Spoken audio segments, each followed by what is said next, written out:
Hello दोस्तों, नमस्कार। स्वागत है आपका हमारे चैनल सक्सेस सीएससी में। आज हम लोग एक बहुत महत्वपूर्ण टॉपिक पढ़ने जा रहे हैं जिससे किसी न किसी एग्ज़ाम में एक ना एक क्वेश्चन जरूर आता है। तो चलिए शुरू करते हैं आज का हमारा टॉपिक। अगर आपको ये वीडियो पसंद आए तो आप हमारे चैनल को लाइक और सब्सक्राइब ज़रूर करिएगा और अपना वैल्यूएबल कमेंट्स आप हमें ज़रूर दीजिए ताकि हम आपके लिए और भी बेहतर कंटेंट लेके आते रहें। चलिए शुरू करते हैं।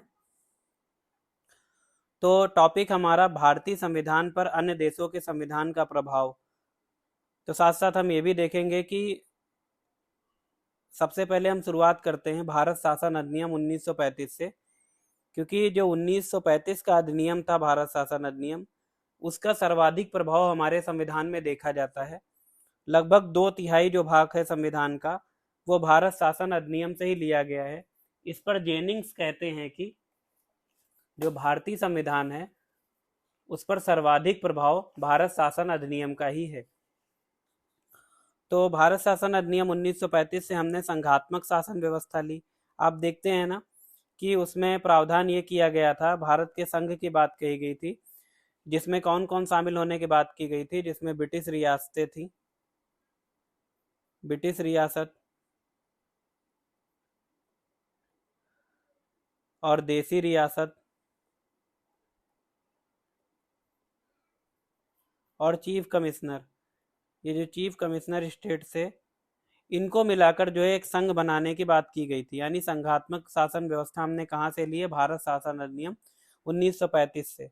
और आपातकालीन शक्तियां हमने कहाँ से ली है? आपातकालीन शक्तियां भी हमने जो है भारत शासन अधिनियम 1935 से ली है। ये आपातकालीन शक्तियां और जर्मनी के द्वारा लिए गए आपातकाल के दौरान मौलिक अधिकारों के निलंबन से अलग है। तो हम ये याद कर रहे हैं आपातकालीन शक्तियां कहाँ से ली गई हैं?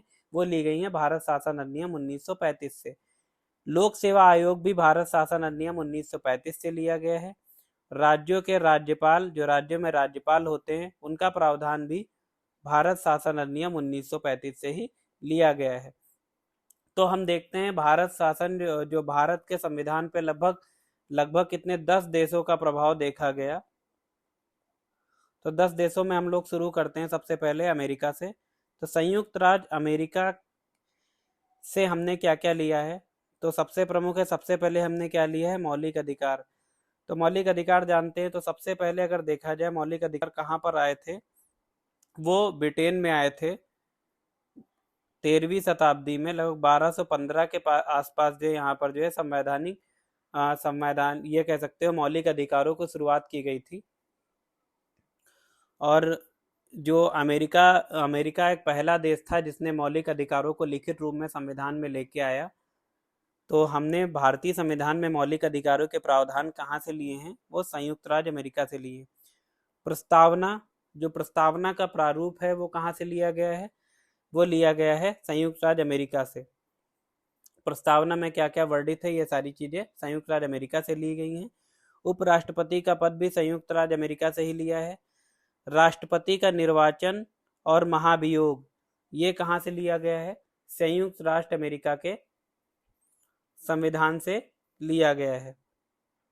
वित्तीय आपातकाल, जैसे आप जानते हैं आर्टिकल 360 में वित्तीय आपातकाल की बात की गई है। यह कहाँ से लिया गया है? यह भी संयुक्त राज्य अमेरिका से ही लिया गया है। राष्ट्रपति का निर्वाचन आर्टिकल 55 में देखते हैं और उस पर महाभियोग कहाँ से देखते हैं? 61 में देखते हैं।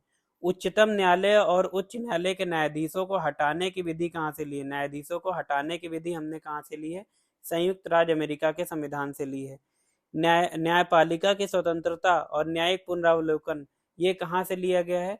ये भी संयुक्त राज्य अमेरिका के संविधान से लिया गया है। आप जानते हैं किसी भी लोकतांत्रिक देश की सफलता उसकी न्यायपालिका की स्वतंत्रता पर निर्भर करती है। न्यायपालिका जितनी ज़्यादा स्वतंत्र होती है उतना ही कोई देश मतलब अच्छे से काम कर सकता है। तो न्यायपालिका किसी एक लोकतंत्र का मुख्य आधार होती है, तो उसकी स्वतंत्रता होना अति आवश्यक है। तो न्यायपालिका की स्वतंत्रता क्या होती है? जैसे आप देखते हैं इसमें न्यायाधीशों की नियुक्ति की बात की जाती है। न्यायाधीश की नियुक्ति कैसे होगी? तो ये भी जैसे भारत में हम लोग क्या देखते हैं, कोलोजियम सिस्टम है। कोलेजियम सिस्टम के माध्यम से जो है भारत में न्यायाधीशों की नियुक्ति होती है। इनके वेतन भत्ते कहाँ, संचित निधि पर भारित होते हैं। और संविधान में इनको अपने मतलब जो अपनी रिक्तियों को भरने और ये अपने न्यायपालिका संबंधी प्रबंधन करने का अधिकार न्यायपालिका को स्वतंत्र रूप से दिया गया है। तो ये सभी जो प्रावधान है न्यायपालिका की स्वतंत्रता को दिखाते हैं। न्यायिक पुनरावलोकन से तात्पर्य हो जाता है कि न्यायपालिका जो है, जो विभिन्न संवैधानिक प्रावधान है या अपने द्वारा दिए गए निर्णयों को क्या दोबारा से जो है उसको रिव्यू कर सकती है और उस पर निर्णय दे सकती है, ताकि न्यायपालिका में सुधार होते रहे। दूसरी चीज क्या है, हम लोग ने ब्रिटेन से कौन कौन से प्रावधान लिए हैं। आप ये जानते हैं कि जो ब्रिटेन, क्योंकि हम किसके उपनिवेश थे ब्रिटेन के, तो बहुत सी ऐसी जो प्रणालियां हैं हमने ब्रिटेन से ग्रहण की हैं, क्योंकि हमारा जो संबंध ब्रिटेन से ज़्यादा नज़दीक करा, हम लोग ब्रिटेन की संसद या ब्रिटेन की जो भी सिस्टम्स है उनसे ज़्यादा हम लोग नज़दीकियों से जुड़े हुए थे। तो ब्रिटेन के संविधान का ये कह सकते हो, ब्रिटेन का हमारे संविधान पर एक व्यापक प्रभाव देखा जाता है। जैसे ब्रिटेन पर कौन सी प्रणाली चलती थी, संसदीय प्रणाली, शासन प्रणाली थी, तो भारत में भी संसदीय प्रणाली को एज इट इज ग्रहण किया गया। विधि का शासन, ये कहाँ से लिया गया है, ये भी ब्रिटेन से लिया गया है। विधि के शासन से तात्पर्य होता है कि कानून की दृष्टि में सभी लोग समान होते हैं, ना कोई ज्यादा होता है ना ही कोई कम। साधारण बहुमत सिस्टम कहाँ से लिया गया है, वो भी ब्रिटेन से लिया गया है। साधारण बहुमत से मतलब क्या होता है, जो लोग सदन पे उस समय मौजूद होंगे और उसका 50% यानी कि उसके आधे लोग का जो मत होगा वही साधारण बहुमत है, यानी उपस्थित और मतदान करने वालों का जो बहुमत होगा वही साधारण बहुमत है। संसदीय विशेषाधिकार, देखिए संसदीय विशेषाधिकार कहाँ से लिया है, ब्रिटेन से लिया गया है। संसदीय विशेषाधिकार से यह तात्पर्य है कि संसद के कुछ अपने अधिकार होंगे और संसद के जो सदस्य होते हैं उनको सदस्य होने के नाते कुछ अधिकार दिए गए हैं। वो कहाँ से लिए गए हैं, वो भी ब्रिटेन से लिए गए हैं। नागरिकता, तो भारत में देखिए कौन सी चलती है, एकल नागरिकता की बात करते हैं, तो एकल नागरिकता का प्रावधान भी कहाँ से लिया गया है, वो भी ब्रिटेन से ही लिया गया है। विधि निर्माण की प्रक्रिया, विधि निर्माण की प्रक्रिया भी ब्रिटेन से ली गई है। मंत्रिमंडल प्रणाली भी, यानी वेस्टमिनिस्टर जिसको प्रणाली बोलते थे, भारत में मंत्रिमंडल प्रणाली जो है वो कहाँ से ली गई है, वो भी ब्रिटेन से ली गई है। रिट जारी करने की शक्ति, जो न्यायपालिका आर्टिकल 32 के तहत जो है रिट जारी करती है, उसकी शक्ति कहाँ से ली गई है, वो भी ब्रिटेन से ली गई है। तो आर्टिकल 32 के तहत हम लोग कौन कौन सी रिट देखते हैं, परमादेश, अधिकार प्रेक्षा, प्रतिषेध,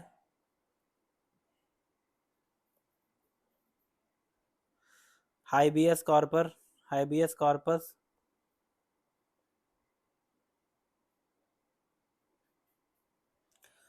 तो इस तरीके से हम लोग जो है आर्टिकल 32 के तहत जो है कुछ जारी करने की शक्तियां हम लोग देखते हैं।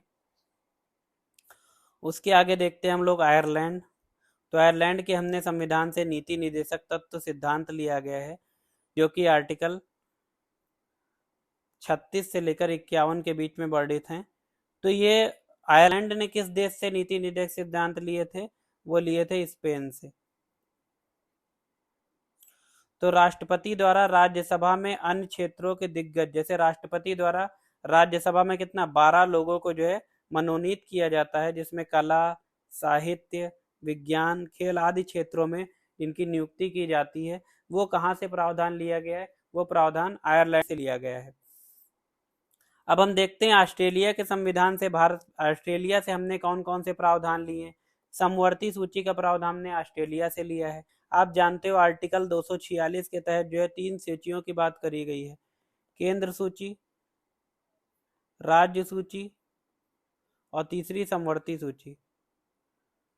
तो केंद्र सूची के जो भी विषय होते हैं उस पर केंद्र को असीम शक्तियां होती हैं, उस पर केंद्र कानून बनाता है। इसी प्रकार राज्य की जो राज्य सूचियों के सब्जेक्ट्स होते हैं उस पर कानून बनाने की शक्ति या क्षेत्राधिकार राज्य का होता है। और समवर्ती सूची से संबंधित जो भी प्रावधान होते हैं उस पर राज्य और केंद्र दोनों कानून बना सकते हैं, लेकिन किसी विवाद की स्थिति में केंद्र का कानून सर्वोपरि होता है। अगला है प्रस्तावना की भाषा शैली। तो हमने प्रस्तावना का प्रावधान कहाँ से लिया था, वो हमने अमेरिका से लिया था, और प्रस्तावना की भाषा शैली संबंधी प्रावधान हम ऑस्ट्रेलिया से लिए कि उसकी भाषा क्या रहेगी। प्रस्तावना को जैसे हम लोग लिखते हैं, हम भारत के लोग संपूर्ण प्रभु संपन्न समाजवादी पंथ निरपेक्ष लोकतांत्रिक गणराज्य, जो इस तरीका का जो हमारा लिखा हुआ है, इसकी भाषा शैली हमने कहाँ से ग्रहण की है, वो हमने ऑस्ट्रेलिया के संविधान से ली है। संसद के दोनों सदनों की संयुक्त बैठक, ये आप आर्टिकल 108 में देखते हैं। जब भी आप देखते हैं कि संसद में किसी कारण से गतिरोध हो जाए, यानी उच्च सदन निम्न सदन, यानी लोकसभा और राज्यसभा में अगर गतिरोध की स्थिति उत्पन्न होती है, तो उस समय क्या होता है, संसद की संयुक्त बैठक की जाती है।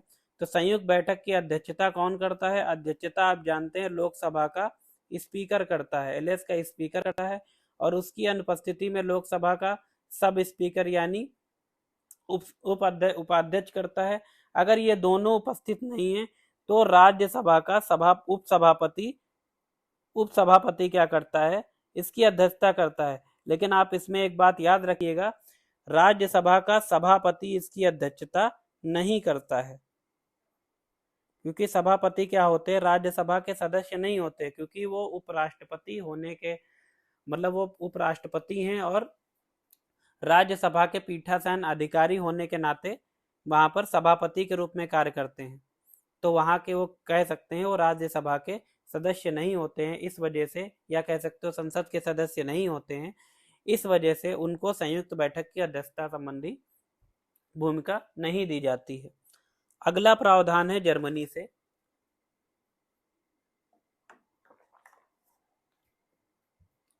जर्मनी से आपातकाल के दौरान मौलिक अधिकार के जो संबंधी शक्तियां हैं उसको ली गई हैं। जैसे आपातकाल के दौरान किन मौलिक अधिकारों का निलंबन किया जा सकता है, जैसे आप जानते हैं जो आर्टिकल 358 होता है, उसमें ये चीज बोला गया है कि आपात यानी कि अगर राष्ट्रीय आपातकाल या फिर वो दूसरा ये चीज है, अगर बाह्य आक्रमण होता है, उस दशा में क्या होता है, जो आर्टिकल 19 होता है स्वतंत्रता संबंधी अधिकार, आर्टिकल 19 जो है स्वतः ही निलंबित हो जाता है। और शेष आर्टिकल जो आर्टिकल 359 में क्या होता है, शेष आर्टिकल को निलंबित करने की शक्ति क्या होती है, राष्ट्रपति के पास होती है। लेकिन एक बात जरूर याद रखिए जो बहुत ही महत्वपूर्ण है, किसी भी दशा में आर्टिकल 20 और 21 जो है निलंबित नहीं होते हैं। तो आर्टिकल और 20 जो है निलंबित नहीं किए जाते हैं। 7 नंबर पे हम देखेंगे साउथ अफ्रीका से हमने क्या क्या लिया हुआ है। साउथ अफ्रीका से हमने संविधान संशोधन करने की प्रक्रिया को लिया गया है। राज्यसभा के सदस्यों के निर्वाचन की बात करी जाए तो राज्यसभा के सदस्यों का निर्वाचन का प्रावधान हमने कहाँ से लिया है, वो भी साउथ अफ्रीका से लिया है। आप जानते हैं कि राज्यसभा के सदस्यों का निर्वाचन कैसे किया जाता है। राज्यसभा के जो सदस्य होते हैं, राज्य विधानमंडल के सदस्यों में से ही उनका चुनाव किया जाता है। तो इसका प्रावधान हमने कहाँ से लिया है, साउथ अफ्रीका के संविधान से लिया है। कनाडा से हमने क्या क्या लिया हुआ है, कनाडा से हमने लिया है राज्यपाल की नियुक्ति का प्रावधान। कहाँ से लिया है हमने, केंद्र द्वारा जो राज्यपाल नियुक्ति करता है उसका प्रावधान हमने कहाँ से लिया है, ये याद रखिएगा, केंद्र द्वारा राज्यपाल की नियुक्ति का प्रावधान हमने कहाँ से लिया है, कनाडा के संविधान से लिया है।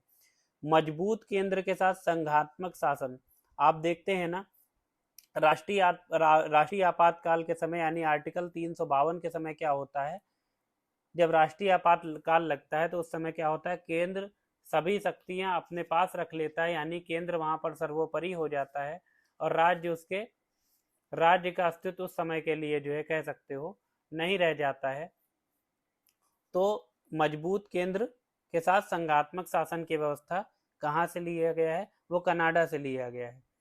यानी आपातकाल की स्थिति में हम लोग क्या देखते हैं, केंद्र बहुत ही ज्यादा मजबूत हो जाता है और राज्यों की स्थिति वैसी नहीं रह जाती है। अगला हम देखते हैं संघ शासन में यूनियन शब्द कहाँ लिया गया है, यूनियन शब्द लिया गया है कनाडा के संविधान से। आर्टिकल 1 में हम लोग क्या देखते हैं, आर्टिकल 1 में ये कहा गया है, India shall be a union of state, Bharat राज्यों का संघ होगा। तो ये जो यूनियन शब्द की बात की गई है, यूनियन संविधान शब्द जो है कनाडा के संविधान से लिया गया है। भारत में का शब्द फेडरल शब्द यूज नहीं किया गया है। फेडरल कहाँ, फेडरल बोलते हो, अमेरिका के संविधान में फेडरल लिखा हुआ है, जबकि भारत के संविधान में यूनियन शब्द का यूज किया गया है, ना कि फेडरल शब्द का।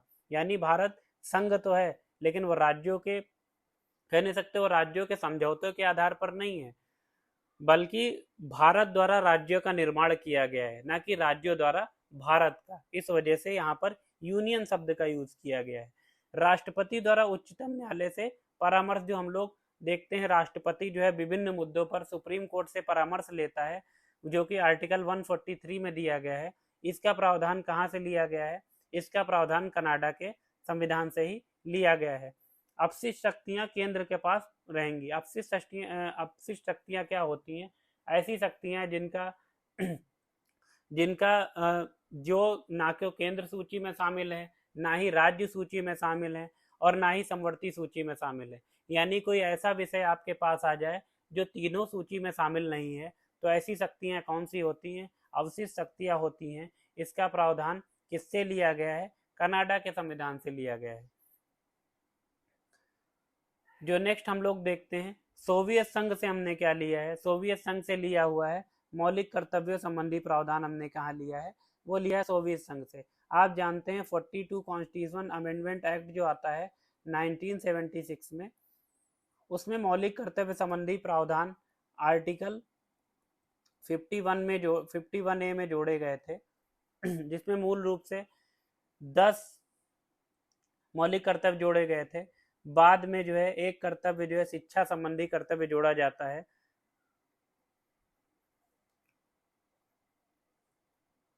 तो ये कुल मिला के मौलिक कर्तव्य का प्रावधान यहाँ पर किया गया था। और ये कौन सी समिति की सिफारिश पर किया गया था? सरदार स्वर्ण सिंह समिति की सिफारिश पर। स्वर्ण सिंह समिति की सिफारिश पर किया गया था। अगला आता है, हमने जापान से क्या लिया? विधि द्वारा स्थापित प्रक्रिया हमने कहाँ से ली है? जापान से ली है। यानी कि जो भी हमारे संविधान में वर्णित किया गया है वो हमने विधि द्वारा स्थापित किया है। तो ये विधि द्वारा स्थापित प्रक्रिया कहाँ से ली गई है? जापान से ली गई है। आई होप आपको ये वीडियो बहुत अच्छा लगा होगा। अगर आपको हमारा ये वीडियो अच्छा लगा है और आगे भी ऐसे महत्वपूर्ण चीज़ें आप पढ़ना चाहते हैं, जानना चाहते हैं, तो हमारे चैनल को लाइक और सब्सक्राइब जरूर करिए। धन्यवाद।